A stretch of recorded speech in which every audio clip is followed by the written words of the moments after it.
नमस्कार मित्रांनो, आपण आज सातारा जिल्हा परिषदेने घेतलेला सातारा जिल्हा प्रज्ञाशोध परीक्षा इयत्ता 4थीमधील परिसर भागचे अंदाजे उत्तरे पाहूया. संत व त्यांचा ग्रंथ याची चुकीची जोडी. पर्याय 4 संत तुकाराम, गवळणी व भारुडे. आज्ञापत्र हा ग्रंथ कोणी लिहिला? पर्याय 4 रामचंद्र पंत अमात्य. आदिलशहाने कोणता किताब देऊन शहाजीराजांचा सन्मान केला? पर्याय 1 सर लष्कर. संत नामदेव कोणत्या गावचे राहणारे होते? पर्याय 4 नरसी. शिवरायांचा जन्म केव्हा झाला? पर्याय 2 19 फेब्रुवारी 1630. शिवरायांनी स्वराज्य स्थापनेची प्रतिज्ञा कोणत्या मंदिरात घेतली? पर्याय 3 रायरेश्वराचे देवालय. शिवरायांच्या पत्नी सईबाई कोणत्या घराण्यातील होत्या? पर्याय 2 फलटणचे नाईक निंबाळकर. शिवरायांनी तोरणा किल्ल्याला कोणते नाव दिले? पर्याय 3 प्रचंडगड.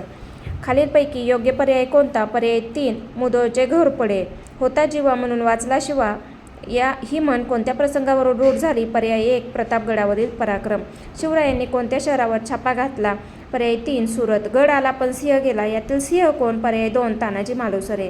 लाल महाल शिवरायांचे बालपण. रायगड. पर्याय 4 राज्याभिषेक. युद्धनौकांच्या समूहाला आरमार म्हणतात. पर्याय 3. अष्टप्रधान मंडळातील न्यायाधीश कोण होते? पर्याय 3 निराजी रावजी. थँक्यू.